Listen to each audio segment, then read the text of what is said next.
Hello everyone, आज हम करेंगे क्लास 6 की जो आपकी मैथ्स की न्यू बुक है उसका chapter number 2 lines and angle. तो अभी तक हमने लाइंस के बारे में पढ़ा था, क्या क्या है। जैसे पॉइंट था आपका, लाइन सेगमेंट था, लाइन थी, देन लाइन सेगमेंट और उसके बाद रे। उसके बाद हमने देखा था एंगल्स। तो एंगल कैसे फॉर्म होते हैं ये हमने देखा था। तो जब भी दो रे आपस में मिलती हैं तो जिस पॉइंट पे वो मिलती हैं, ठीक है, वहाँ होता है वर्टेक्स और वहाँ से एक एंगल बनता है आपका। अब हम एंगल को कंपेयर करना सीखेंगे कि कौन सा एंगल बड़ा है या कौन सा एंगल छोटा है और ये आप कैसे बता सकते हैं। So look at these animals opening there mouths. अब नीचे देखो बहुत सारे एनिमल दिए हैं, वो अपना मुंह खोल रहे हैं, ठीक है। Do you see any angle hair? If yes, mark the arm and vertex of each one. तो आपको यहाँ पर इनका कोई एंगल शो हो रहा है। सो येस, जैसे कि एक एंगल ये बना, ये इसका हो गया वर्टेक्स। यहाँ पर ये एंगल हो गया, ये हो गया आपका वर्टेक्स। यहाँ पर ये एंगल हो गया, ये वर्टेक्स। यहाँ पर ये वाला एंगल है और ये हो गया वर्टेक्स। आप इनके लिए जो है इस तरह से ये लगा सकते हैं, बिकॉज ये क्या है, रेज हैं, तो रे के लिए हमेशा ऐसे होता है, उसका स्टार्टिंग पॉइंट पता होता है, एंडिंग पॉइंट नहीं पता होता। तो ये एंगल हो गए। Some mouths are open wider than other. अब कुछ की मुंह जो है बहुत ज़्यादा खुला हुआ है बाकी दूसरों के कंपैरिजन में। The more turning of the jaw the larger the angle. जितना बड़ा वो अपना मुंह खोलेंगे उतना बड़ा एंगल हो जाएगा। Can you arrange the angles in this picture from smallest to the largest. तो इन पिक्चर्स को आपको अरेंज करना है। सबसे छोटा किसका है? सो इसका जो है सबसे छोटा है मछली का, देन क्रोकोडाइल, थर्ड नंबर पे है आपका स्नेक, एंड फोर्थ नंबर पर है आपका ये चिड़िया का बच्चा, बिकॉज इसका मुंह सबसे ज़्यादा खुला हुआ है। तो इसके अकॉर्डिंग आप इनको जो है अरेंज कर सकते हैं। सो फर्स्ट क्वेश्चन यहाँ पर आपका दिया है, is it easy always easy to compare two angles. क्या हमेशा से ही ऐसे ईजी है कंपेयर करना एंगल्स को? तो मोस्टली ऐसे ही होता है, जिसका जो ज़्यादा वाइडर होगा वो एंगल यहाँ पर बड़ा होगा, जो ज़्यादा जो है छोटा होगा, या फिर जिसका ये इस तरह से साइज छोटा होगा वो छोटा होगा। So here are some angles. यहाँ पर कुछ एंगल दिए हैं। Label each of the angle. यहाँ पर हर एक एंगल को आपको लेबल करना है कि कौन सा कहाँ पर है। देखो पहले तो रे होती है, उनके लिए भी आपके पॉइंट होते हैं और इनका कॉमन पॉइंट दोनों रे का एक ही होगा, जैसे कि B A C, ठीक है। आप नंबर कहीं पर भी कोई भी डाल सकते हो, आपकी मर्जी है। जैसे मैंने यहाँ पर लिख दिया A, now this is B and this is C। यहाँ मैंने लिख दिया C, एक तरफ क्या हो जाएगा A और दूसरी तरफ क्या आएगा B। आप कोई भी पॉइंट को कहीं भी लिख सकते हो, कोई डिफरेंस यहाँ पर नहीं होता। और ये है आपका एंगल। इसके अलावा भी आप ले सकते हो, जैसे कि E, F और G। कोई भी एंगल, कोई भी नंबर, कोई भी अल्फ़ाबेट आप यहाँ ले सकते हो। साथ में आपको एंगल भी बताना है कहाँ पर है। तो इसका एंगल यहाँ पर है। जहाँ दो रे मिलती हैं, जो दो रे मिलती हैं उनसे एक एंगल बनता है। तो पहली रे ये है, दूसरी ये है, तो इन दोनों को आपस में मिला दो तो वो हो जाएगा आपका एंगल। इसके साथ ही यहाँ पर बोला कि आपको कुछ और एंगल भी बनाने हैं एंड देन उनको कंपेयर करना है। अब साथ में ये पूछा है कि how will you compare them. इनको आप कंपेयर कैसे करोगे? सो जो बड़ा एंगल है, जिसका ये वाले दोनों रेज ज़्यादा खुले हैं वो बड़ा एंगल है, और जिसके ये कम खुले हैं वो जो है छोटा एंगल है। तो इस तरह से आप इन दोनों को, इन सब एंगल्स को आपस में कंपेयर कर सकते हो। जैसे कि ये सबसे छोटा है क्योंकि ये सबसे छोटा, थोड़ा खुला हुआ है। ये बड़ा है क्योंकि इसका जो है रेंज सबसे बड़ा है। इसी तरह से आपको और एंगल ड्रॉ करने हैं, जैसे कि मैंने ये वाला एंगल कर दिया, ठीक है। ये हो गया A, this point is B, और ये पॉइंट हो गया आपका C, ठीक है। देन एक एंगल मैंने इस तरह से ड्रॉ कर दिया। आप कोई भी एंगल ड्रॉ कर सकते हो। अब ये दोनों रेज आपकी मिली हुई होनी चाहिए। तो एक एंगल ये हो गया A, B एंड C। अब एंगल कहाँ बना है आपका? तो दोनों रे से मिलता हुआ ये बना है आपका एंगल। अब कंपेयर कैसे करोगे? जो ज़्यादा खुला है, जिसकी रेज आपस में ज़्यादा वाइडर हैं वो बड़ा है, और जिसकी रेज कम खुली हुई हैं वो क्या है? छोटा है। जैसे हमने अभी फेसेस, स्नेक के फेस को, फिश के फेस को देखा था। उन्होंने मुंह को थोड़ा सा, माउथ को देखा था, उन्होंने मुंह को थोड़ा खोला तो एंगल थोड़ा, जैसे ही बड़ा वाइडर खोलेंगे तो एंगल बड़ा होगा। Now comparing angle by super imposition. अब ये क्या होता है? Any two angle can be compared by placing them one over the other.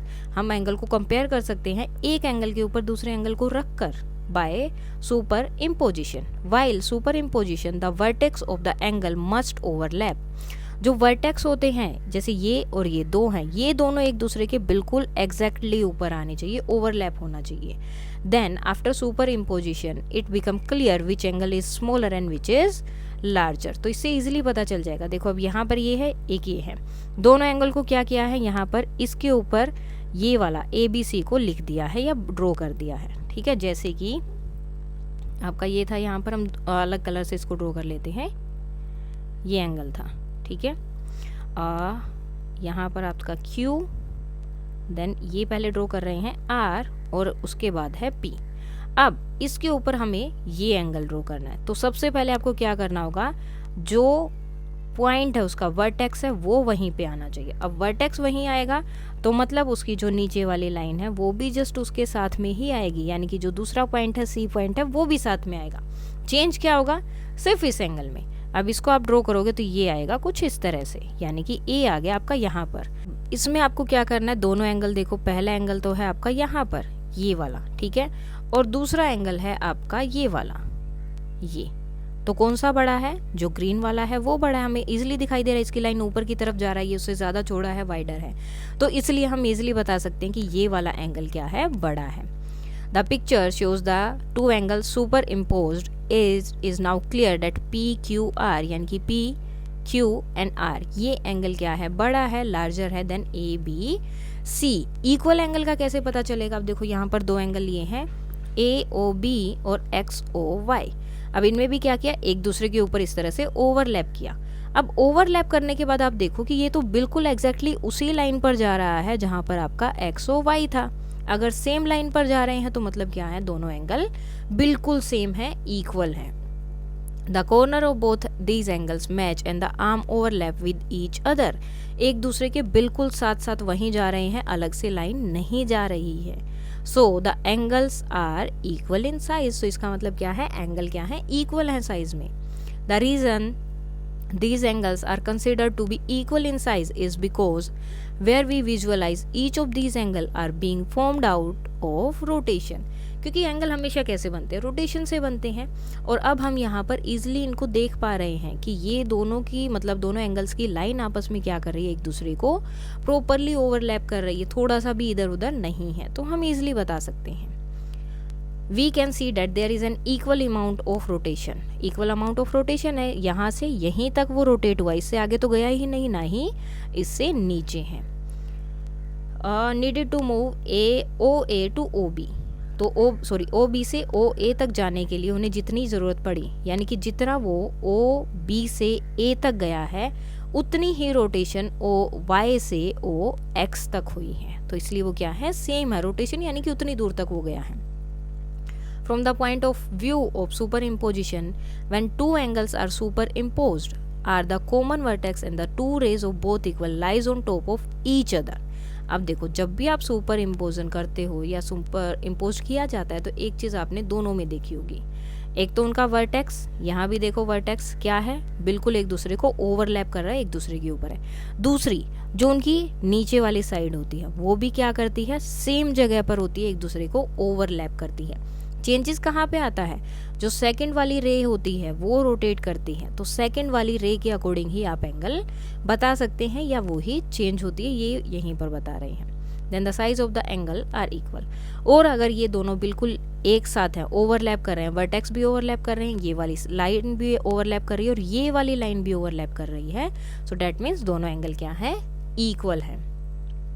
Where else do we use superimposition to compare? और कहाँ कहाँ पर हम इसको इम्पोज कर सकते हैं कंपेयर करने के लिए। तो किसी भी चीज़ में, आपको पेपर फोल्ड किया है या आप कोई और चीज़ फोल्ड कर रहे हैं, तो हर एक जगह पर आप इनको यूज़ कर सकते हैं। सो फर्स्ट क्वेश्चन वहाँ दिया है आपका, fold a rectangular sheet of paper. एक रेक्टेंगुलर शीट ले ली है, इस तरह से उसको फोल्ड करना है। Then draw the line along the fold created. जहाँ पर वो फोल्ड बना है उसके पास में आपको लाइन बनानी है, ठीक है, लाइन बना दी हमने। And compare the angle formed between the fold and the side of the paper. और अब जो है आपको साइड ऑफ पेपर, जो साइड में पेपर है उनसे उनके एंगल को देखना है कि कौन सा एंगल है या किस तरह का है, या बड़ा बना है या छोटा। तो अब एंगल हम बना लेते हैं, जैसे कि दो एंगल बनाते, एक ये एंगल हो जाएगा, यानी कि एक ये और एक ये, तो ये वाला एंगल, ठीक है। सेम इसी तरह से अगर हम दूसरी तरफ भी लेंगे, आप कोई भी दो एंगल ले सकते हो, मैं ये वाले दो ले रही हूँ, दो एंगल हो गए। सेम इसी तरह से आप यहाँ पर भी वो एंगल बना सकते हैं। ये वाली रो लिया आपने, सॉरी ये वाली लाइन लेंगे, रे लेंगे और इस तरफ वाली लेंगे तो ये वाला एंगल बनेगा। ठीक है, यहाँ पर आपके अलग अलग एंगल बन रहे हैं तो आपको इनको साथ में पहले हम लेबल कर लेते हैं। फॉर एग्जाम्पल इसको हम बोल देते हैं जो मिडल पॉइंट है, जो आपका ये वाला पॉइंट है, दिस विल बी ओ, और यहाँ पर जो सेंटर बना है उसे बना दिया मैंने बी। देन हमें इनको भी नंबर नाम देना होता है कुछ ना कुछ, तो बी इसको हम दे देते हैं ए। ओके, पहले बी हमने पहले ही दे दिया है तो इसे हम देंगे सी, ये हो जाएगा ए, ये हो गया डी, और ये हो जाएगा आपका ई, और ये हो जाएगा एफ। तो बहुत सारे एंगल बन गए। आप इसमें से कोई भी दो एंगल लेके चल सकते हो, ज़रूरी नहीं आपको सब लेने हैं। सो अब यहाँ पर इसको फॉर्म करते हैं हम। देखो इस तरह से बना है ये एंगल। ठीक है, यहाँ पर एक एंगल बन रहा है जिसमें ये आपका ओ है जो वर्टेक्स है, और ये आपकी ई है, और ये आपका ए है। तो एक एंगल बना है आपका ये। Name and compare the angle. तो पहले हमने एक एंगल बनाया जिसको हमने नाम दिया ई ओ ए। ओके, देन सेकंड एंगल हमारा इसी तरफ से बना है जो इस डायरेक्शन में गया। ओके, तो यहाँ पर हमने नाम दे दिया एफ। तो ये एंगल आपका बना एफ ओ ए, यहाँ से इस तरह से आया। ठीक है, और सेकंड एंगल आपका यहाँ पर हो जाएगा एंड एंगल एफ ओ ए। ठीक है, दो एंगल हमारे यहाँ पर बन गए। दूसरी बात, नीचे की तरफ भी तो एंगल बन रहा है, तो नीचे आपकी एक इस तरह से लाइन जा रही है, देन फोल्ड जो है आपका ऐसे आया है। ठीक है, अब यहाँ से एक एंगल आपका ये वाला बनेगा जिसे हमने नाम दिया है यहाँ पर सी, और यहाँ नाम दिया है ए, और ये क्या है बी। तो एक एंगल हमारा बन गया ये, यानी कि एंगल सी बी ए। दूसरा यहाँ भी एक बनेगा, यहाँ हमने नाम दिया है D. So A B D, या फिर आप लिख सकते हो डी बी ए, कोई भी लिख सकते हो, एंड डी बी ए। अब देखो दोनों चीज़ में ये वाला अगर हम इस डायरेक्शन में जा रहे हैं तो कौन सी तरफ है, ये छोटा एंगल है, ये बड़ा है। क्यों है, देखो ये थोड़ा सा डेल्टा ज़्यादा खुला हुआ है ना, उस तरफ से ऐसे लग रहा है कि मुंह बंद होगा और यहाँ से मुंह उसका खुल रहा है, तो ये जो है वाइडर रेंज है और ये कम है। तो ये क्या है आपका लार्जर एंगल है, यानी कि बड़ा है, और ये स्मॉलर है। ओके, सेम यहाँ पर जब हम यहाँ आ रहे हैं तो देखो ये वाला ऐसे नीचे की तरफ जा रहा है और ये वाला ऐसे जा रहा है, इस डायरेक्शन में जा रहा है, ये ऐसे करके और ऐसे। तो ये बड़ा है और ये क्या है छोटा, यानी कि सी बी ए ये क्या है स्मॉलर है, और डी बी ए क्या है लार्जर है। तो इस तरह से आप इनको कंपेयर कर सकते हैं। Now make different angle by folding a rectangular sheet of paper. आप अलग अलग बना सकते हो, जैसे ये है, आपने इसको बिल्कुल इसमें बीच में फोल्ड कर दिया, सो बीच में से फोल्ड करोगे तो ये भी और ये बिल्कुल सेम एंगल आएंगे उसके बाद में ये आपके। ओके, देन उनको कंपेयर करना है, और कौन सा ऐसा है विच इज़ द लार्जेस्ट और smallest angle you can made. So अब यहाँ पर एक्सप्लेनेशन दिया है, when you fold a rectangular sheet of paper the angle fold between the fold and the side of the angle are right angle. क्या बनेंगे, अगर आप इस तरह से फोल्ड करते हो, बिल्कुल बीच में से फोल्ड कर रहे हो, तो आपके राइट एंगल बनते हैं। अब राइट एंगल क्या होता है, 5th क्लास में भी पढ़ा है, राइट एंगल होता है आपका 90 डिग्री के एंगल। अब यहाँ पे जो सबसे ज़रूरी है, आपके 3 टाइप के एंगल होते हैं,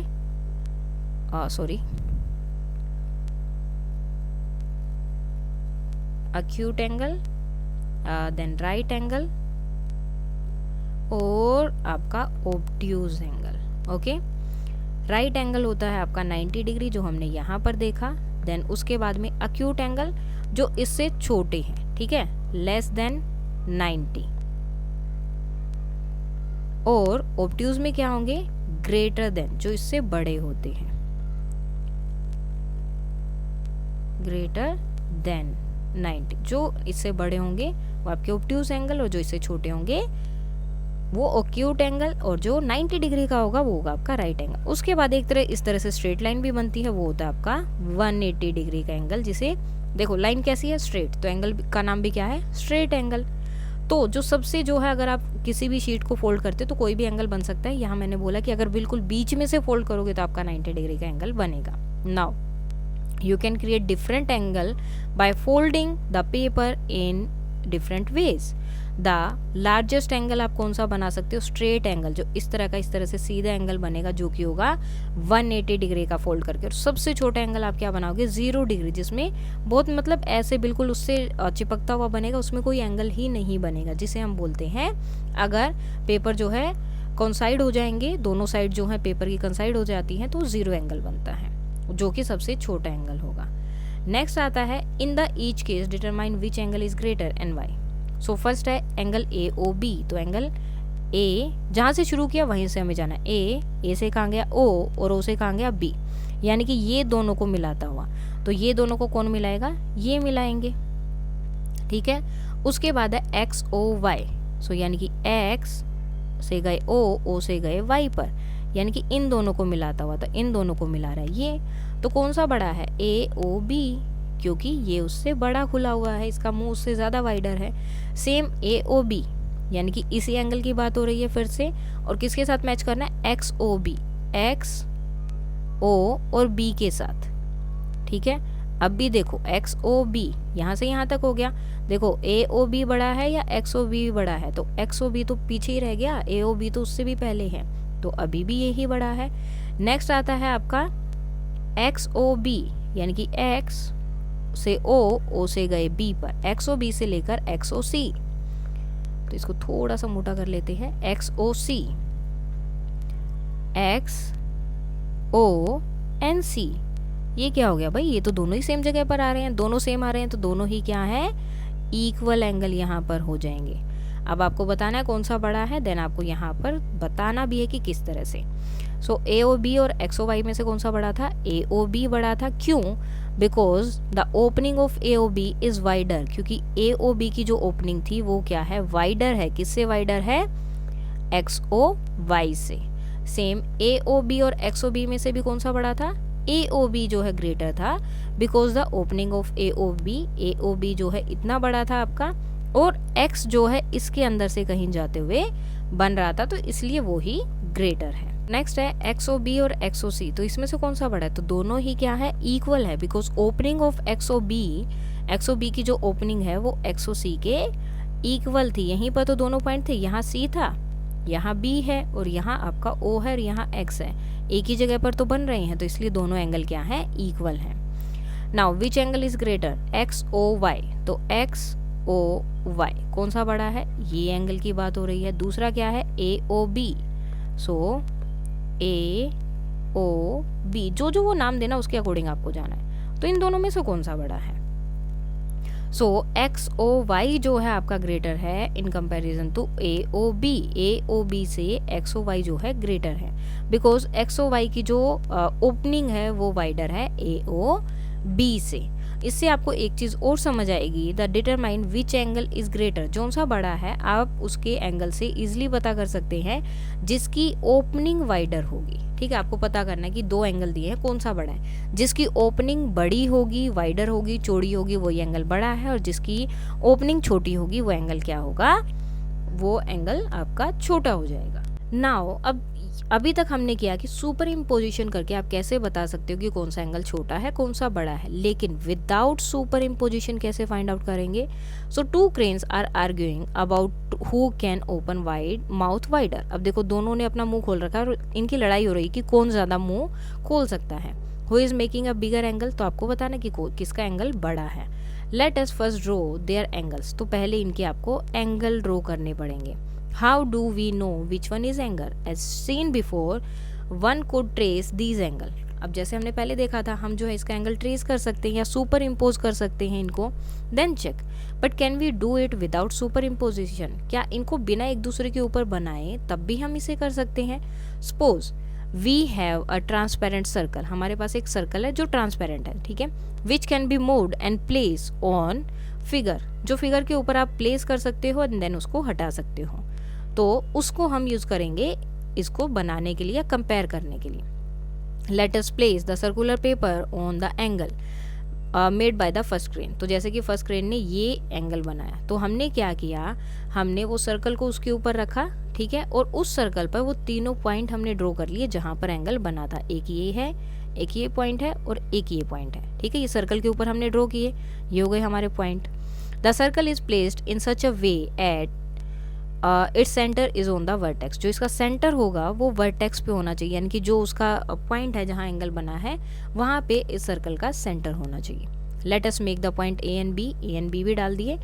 as of the circle at this point where the arm of the angle passes through. अब यहाँ से इसकी एंगल जो है इस तरह से पास करेंगी, जो आर्म्स है।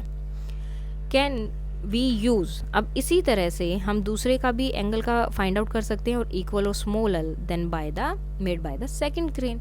सेकंड क्रेन ने जो किया है उसी तरह से उसका एंगल भी हमने लिया, सेम जहाँ पहले वाले का वर्टेक्स था सेम वहीं पर इसका वर्टेक्स होना चाहिए।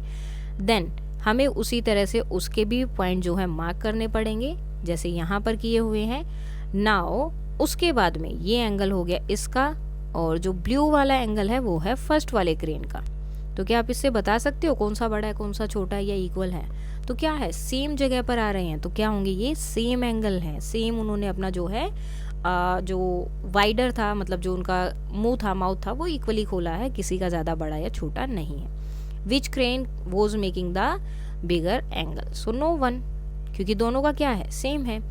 If you can make a circular piece of transparent paper, try this method to compare the angle in figure 2.10 में जो फिगर है उसको आपको इसी तरह से मेजर करना है, ठीक है। अब देखो इन्होंने यहाँ पर ये लिया है, आप इसके लिए क्या कर सकते हो, ट्रांसपेरेंट वाला लेकर हम क्रेन के मुंह पे भी तो एज इट इज रख सकते थे। यहाँ हम रखते, देन देखते कि यहाँ पर कहाँ इसका मुंह है, ये रहा, देन यहाँ से यहाँ तक लाइन ड्रॉ करते, सेम उसी सर्कल को हम इसके फेस पर रखते और चेक करते, तो ईजिली जो है हम इनको चेक कर सकते हैं। सो यहाँ से तो क्या हुआ, दोनों का क्या आ गया, सेम आ गया। नाउ मेकिंग रोटेटिंग आर्म्स, अब ये क्या है, ये कैसे करते हैं? So let us make rotating arm using 2 paper straw and a paper clip by following the step. Paper clip लेनी है, स्ट्रो लेनी है, ठीक है। पेपर क्लिप को क्या करना है, इस तरह से दोनों स्ट्रो के अंदर डाल देना है। 2 पेपर स्ट्रो होनी चाहिए ना आपके पास, and insert the straw into the paper clip like this, ठीक है। इस तरह से आपने खोल के और इस तरह से उन्हें डाला। Now your rotating arm is ready. Make several rotating arm by different angle, अलग अलग एंगल की आपको बहुत सारी आर्म्स बनानी है। देन इनको आपको अरेंज करना है स्मॉलेस्ट टू लार्जेस्ट, जो सबसे छोटा है उससे बड़े के साथ आपको उसे जो है कंपेयर मतलब रखना है कि सबसे छोटी आर्म ये बनी है, देन इससे बड़ी, देन उससे बड़ी, और उसके बाद सबसे बड़ी, ठीक है, इस तरह से। Passing through a slit, collect a number of rotating arm with different angle. Do not rotate any of rotating arm during this activity. किसी को रोटेट नहीं करना, जो जहाँ पर है वहीं रहने दो। देन आपको एक कार्डबोर्ड लेना है and make an angle shaped slit, इस तरह से उसको कट कर लेना है, shown in below by tracing and cutting out the shape of one of the angle. अब आपको क्या करना है, इस तरह से कट कर लेना उस कार्डबोर्ड को, जैसे ये वाली हमने रखी, यहाँ तक आई, हमने कट कर लिया ये वाले पार्ट को ट्रेस करके। उसके बाद में सब आपको जो है सबका ऐसे ही करना है, शफल कर देना है सबको कि हमने कौन से वाले रोटेटिंग आर्म का ये मिक्स करके बनाया था। अब आपको आइडेंटिफाई करना है किस में है। So the correct one can be found by placing each of the rotating arm और the slit. Let us do this for some of the rotating arm. तो हम अलग अलग रोटेटिंग आर्म लेंगे एंड इनके अंदर डालेंगे, तो ये इसमें नहीं जा रही है, ये इससे बड़ा हो गया और ये इक्वल है, तो मतलब ये वाला इक्वल है या फिर यही वाली वो आर्म है जिसको देखकर हमने इसे कट किया था। Only the pair of rotating arm where the angle is equal to that of slit passes through the slit, जो उसके इक्वल है उसी के अंदर से वो पास हो सकती है, वही वाली आर्म जो है इसमें से पास हो सकती है, दूसरी पास नहीं होगी। Note that the possibility of passing through the slit depends only on the angle between the rotating arm and not on their length. ये उनकी लेंथ पे डिपेंड नहीं करता है कभी भी, ये डिपेंड करता है उनके एंगल पर, कि जो एंगल वहाँ बना हुआ था, जैसे कि हम बोल सकते हैं कि इतना खुला था, तो क्या वो इतना ही खुला है, अगर इससे ज़्यादा खुला होगा या कम खुला होगा तो नहीं होगा। लेंथ से कुछ भी मैटर इसमें नहीं करता, लेंथ कितनी भी हो सकती है। चैलेंज, रिड्यूस दिस एंगल, इस एंगल को रिड्यूस करो। तो उसने क्या किया, ऊपर से कट कर दिया। The angle is still same, तो वो बोलता है कि एंगल तो अभी भी सेम है, वो तो रिड्यूस हुआ ही नहीं है। So special type of angles, उसके बाद आते हैं आपके अलग अलग टाइप के एंगल्स, इनको हम पढ़ेंगे कल। अगर अभी तक इसमें कोई भी डाउट है तो आप बता सकते हैं। And that's all for today and please like share and subscribe. Thank you.